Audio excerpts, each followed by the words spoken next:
ধনেপাতা, কাঁচা লঙ্কা, তেঁতুল, রসুন শিলে বাটতে নিয়ে চলে এসেছি। আমি রুম্পা, ওয়েস্ট বেঙ্গল সোনারপুর থেকে। দেখুন বাটাটা বেটে নিয়েছি, এর মধ্যে চিনি আর অল্প নুন দিয়ে ধনেপাতা চাটনিটা বানিয়ে নিলাম। এরপরে শিলে নিয়ে নিয়েছি নারকেল, একটু কুচো কুচো করে কেটে নারকেলটা নিয়ে নিয়েছি, এটাও শিলে বেটে নেব। আজ সব শিলে বাটা, শিলে বেটে সমস্ত খাবার বানাবো। নারকেলটাকেও ভালো করে বেটে নিয়েছি। এরপরে বেটে নিলাম কিশমিশ।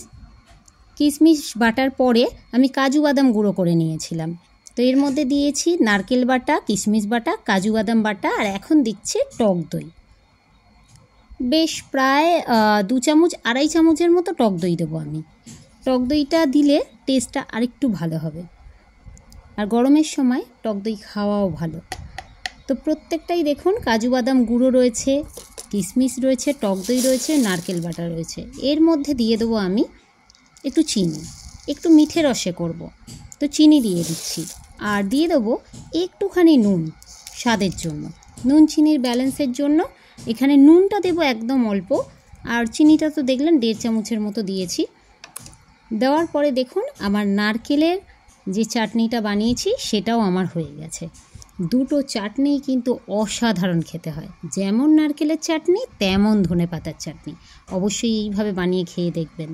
এবারে শিলে নিয়ে নিয়েছি বিউলির ডাল, এটাও আজকে শিলেই বেটে নেব। কোনোটাই কিন্তু আজকে মিক্সিতে করিনি, সব শিলে নিজে হাতে বেটেছি। একটু সময় লাগে, কিন্তু শিলে বাটার বিউলির ডালটা বেশি ভালো হয় মিক্সিতে বাটার থেকে। মিক্সিতে একটু পাতলা হয়ে যায়। তো বিউলির ডালের মধ্যে আমি একটু নুন দিয়ে দিলাম, আপনারা যে যেমন নুন খাবেন তেমন দেবেন। আমি অল্প নুন দিয়ে দিলাম, খুব বেশি নুন দেব না।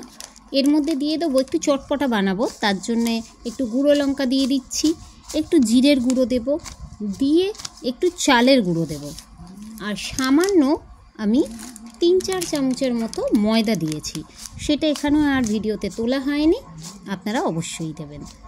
তো জিরের গুঁড়োটা দিয়ে দিচ্ছি দেখুন। এরপরে দিয়ে দেবো চালের গুঁড়ো। চালের গুঁড়ো কিন্তু আমি প্রায় 1 কাপের মতো দিয়েছি। চালের গুঁড়োটা দিয়ে জল দিয়ে আমি এই গোলাটা পুরো বানিয়ে নিয়েছি। এরপরে আমি নারকেলের যে চাটনিটা বানিয়েছি সেটার ফোড়নটা করে নিলাম। গরম তেলের মধ্যে কারি পাতা, শুকনো লঙ্কা আর সর্ষে ফোড়ন দিয়ে দিলাম তড়কাটা দেওয়ার জন্য। যখন এটা ফোড়নটা দিচ্ছি না, একটু ছিটকে এসেছে, তাই ভিডিওটা একটু সরে গেছে হাত থেকে। আমি তো হাতে রেখে ভিডিও করি। এবার এই তড়কাটা করে নিয়েছি, এটা আমি নারকেলের চাটনির উপরে ঢেলে দেবো।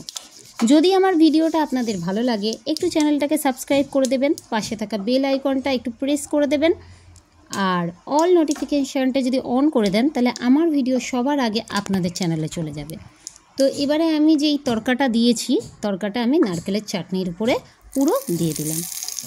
কারি পাতা, শুকনো লঙ্কা, আপনার সর্ষে ফোড়ন, তার একটা আলাদাই গন্ধ বেরোচ্ছে, আর কি সুন্দর দেখতে হয়েছে দেখুন। আমি কিন্তু কারি পাতাটা খুব বেশি ভাজিনি, যাতে ওর কালারটা না চলে যায়। তো দেখুন আমার নারকেলের চাটনিটাও তৈরি হয়ে গেছে, আর তেঁতুল দিয়ে ধনেপাতা চাটনিটাও তৈরি হয়ে গেছে। এবারে আমি কড়াইতে তেল দিয়ে আমি ব্যাটারটাকে দিয়ে দিয়েছি। উপর থেকে একটু তেল ছড়িয়ে দেব, তাহলে যখন আমি তুলব খুব সহজে উঠে আসবে।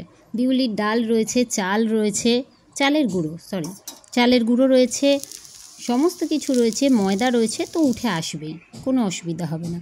তো দেখুন আজকের আমার ধোসা, ধনেপাতার চাটনি আর নারকেলের চাটনি একদম রেডি। এইভাবে বাড়িতে বানিয়ে খেয়ে দেখবেন, খুব সুন্দর খেতে হয়। ধনেপাতার চাটনিটা তো দারুণ খেতে হয়, খুব তাড়াতাড়ি হয়ে যায়, খুব সহজে হয়ে যায়। তো ভালো লাগলে পাশে থাকবেন। আজকের মতো বিদায় বন্ধুরা।